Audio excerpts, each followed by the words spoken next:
What would you do if your husband asked you to raise his mistress' child as your own? Just when Navier thinks things can't get any worse, Sovieshu makes an unbelievable request. Her protective older brother returns to the capital, and a certain Grand Duke says goodbye. Let's continue with the remarried empress. Navier catches a cold, and after examining her, the doctor tells her to get plenty of rest. She rests in her chambers before waking up to find no one around. Thinking Queen might come to visit, she opens the window, but Countess Eliza arrives and quickly closes it, reminding her that the doctor warned the cold wind could make her illness even worse. As she turns to Navier, Countess Eliza brings up another piece of news. Lord Kosair, Navier's older brother, will soon return to the capital. Instead of looking happy, Navier immediately worries. Kosair is a wonderful brother who loves her dearly, but he also has a terrible temper. Their father sent him to the outskirts because he constantly got into trouble whenever he stayed in the capital. And if he returns only to find out Rashta is pregnant, trouble is inevitable. Navier quietly lets out a sigh. A few days later, Navier barely has time to miss all of her friends because she becomes so busy after Sovieshu decides to hold a banquet celebrating his first child. As empress, she's the one who has to organize it. Navier sits alone in the palace garden, exhausted. She recalls Laura suggesting that all of her ladies should boycott the banquet together, but Navier told her not to. She doesn't want Laura or any of her attendants to fall out of favor with Sovieshu because of her. Besides, the emperor is away on an inspection, leaving Navier frustrated because she can't even say anything to him about it. Just then, she hears footsteps approaching. Slowly, she raises her head. It's Sovieshu. He asks if she's feeling alright. Navier politely tells him she's fine and reminds him that he must be tired after returning from his inspection. He should get some rest and eat something. But instead of leaving, he asks again, "Are you really alright?" Then he asks the question he truly came to ask. Does she dislike him holding a banquet welcoming the baby? Inside, Navier can't believe he's asking. She doesn't even want to attend the banquet herself, yet she's forced to host it. Of course she hates it. Sovieshu says she's cold. He says she has no affection at all. Navier calmly reminds him that he's no different, knowing exactly how much she hates this. He's still forcing her to prepare the banquet. Sovieshu then explains his reasoning. Because Rashta's child won't officially be recognized as his legitimate child. The child may eventually be forgotten, but at least while they are alive, everyone will know the child is the emperor's firstborn. Then he says something that leaves Navier speechless. Perhaps the baby could become the emperor's child. Navier immediately tells him he's making unreasonable demands. Sovieshu reminds her that they've been married for many years, yet they still don't have children. Maybe they have one someday, maybe they won't. But it never happened when they were younger and healthier. Navier asks him directly, "So, if we never have a child, Rashta's baby could become part of the royal family?" Sovieshu says he's only talking about the worst case scenario. If that day comes, she shouldn't hate a child that hasn't even been born yet. But the more he talks, the more she dislikes the idea. He insists the child could grow up to be a good person. Navier immediately asks, Considering who the child will take after, whether the child turns out to be good or bad, that child would never love her, and she could never love that child either. With that, she turns around and walks away. Later, inside his office, Sovieshu tells Marquis Carl that he's worried. Even though there isn't an heir for the child to compete against, he's afraid Navier will treat the baby with her natural coldness. Marquis Carl is more concerned about someone else, Lord Kosair. Duke Trovy has finally allowed him to return to the capital.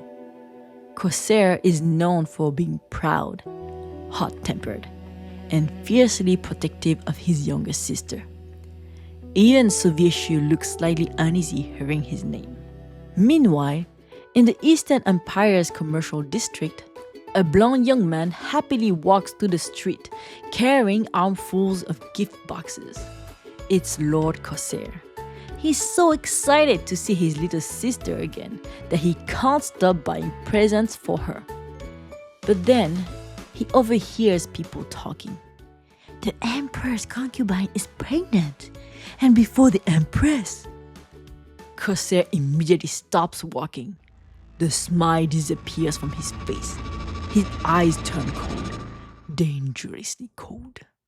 Back in her chambers, Navier can't stop thinking about what Sovieshu said. If she never has a child, would she really have to adopt Rashta's baby? She already knows the answer. She could never love that child.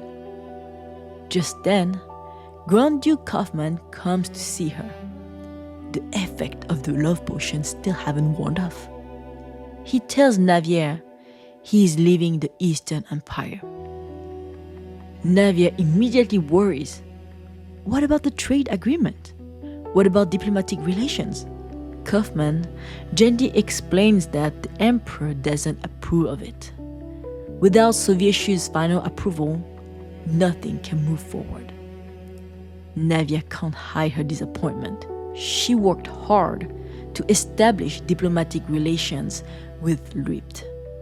Kaufman tells her not to be upset. Seeing her sad makes his heart ache. Instead, he'll visit other countries. As for Lwipt, it doesn't matter which country becomes its diplomatic partner. Navier wishes him success with his business, though only half of that wish is sincere. She truly wanted to do business with Lwipt. The moment she thinks that, she internally scolds herself. I shouldn't have thought that. Suddenly, Kaufman laughs. Navier is surprised. She never says those words out loud. But Kaufman smiles. Don't worry, I thought it was very cute. Then he makes one final request. He asks Navier to come with him to Lwipt.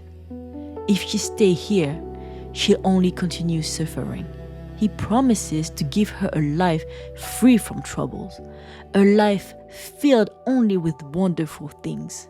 Navier gently refuses. She tells him not to gamble his life on feelings caused by the potion. She even reminds him that he didn't like her when they first met.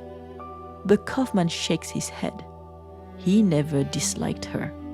He was only frustrated on her behalf.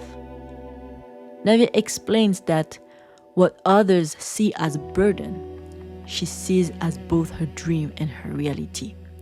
She has spent her entire life preparing to become empress. Watching Sovieshu shower another woman with affection hurts, but she's not willing to throw away everything she worked for simply because her husband has become difficult. Kaufman quietly asks, "What will you do if the emperor asks for a divorce?" Navier confidently answers that Sovieshu isn't a fool. Kaufman sadly smiles. He became a fool the moment he cast you aside. Before leaving, he asks if he may embrace her just once. Since brief hugs between nobles aren't unusual, Navier agrees. But the embrace lasts much longer than she expected. Finally, Kaufman lets go, bows, and quietly leaves. A moment later, Kosair bursts into Navier's chamber with the biggest smile. He immediately wraps his little sister in a hug. Then he suddenly pauses. Your shoulder is wet. Navier touches her shoulder. Only then does she realize Duke Kaufman had been crying. Kosair's smile instantly disappears. He narrows his eyes. Is this because of your husband and that woman? Then he shouts, "Where is that woman?" Trying to divert his attention, Navier asks about all the packages he's carrying. Kosair simply shrugs. They are present. They are not going anywhere. So where's that trash woman? I'm going to murder them both. Navier quickly tells him to calm down. Even if he says those things in anger, someone could use his words against him. But Kosair only becomes more furious. He even says he can make sure the baby is never born.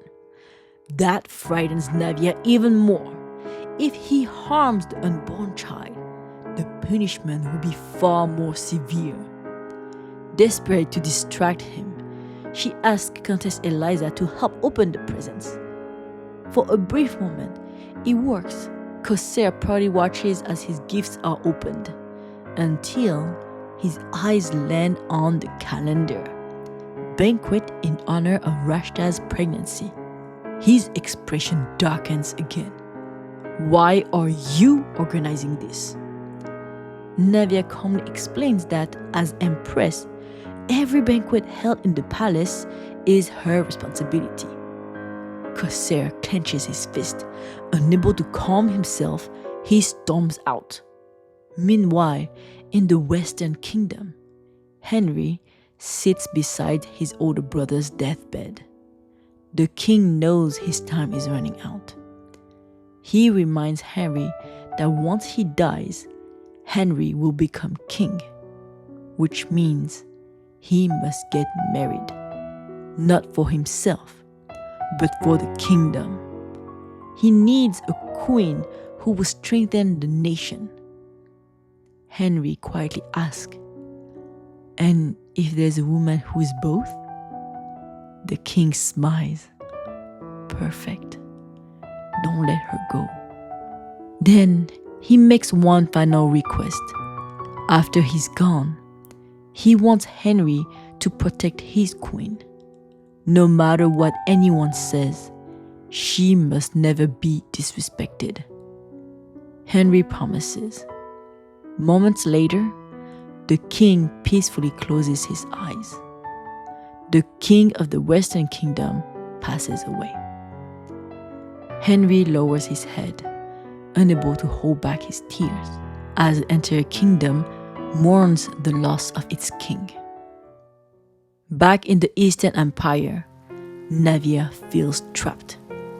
If she lashes out at Rashta, people would call her a cruel empress, bullying the poor mistress instead of confronting her husband. If she shows too much anger towards Sovieshu, people will accuse her of lacking the dignity expected of an empress. But if she quietly endures everything, she only looks foolish. No matter what she chooses, she can't win.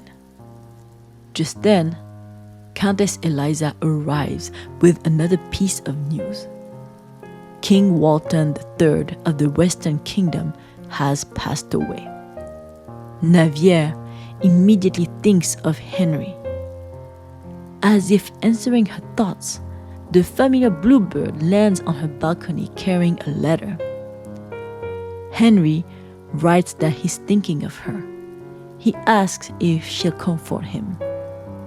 Navier quietly writes her reply, "I hope you aren't hurting too much." As she finishes writing, one thought quietly crosses her mind. I wish I were with him. And that's where we'll end today's episode. What do you think? Was Sovieshu completely out of line for asking Navier to raise Rashta's child as her own? Or do you think he actually had a point? Let me know your thought in the comments below. And if you enjoyed this episode, Don't forget to like, subscribe, and turn on notifications so you don't miss episode 17. With Kosair back in the capital, Heinrey now wearing the crown, and Navier's feelings slowly beginning to change, things are about to get even more interesting. Thank you for listening to Manga with me. I'll see you in the next one.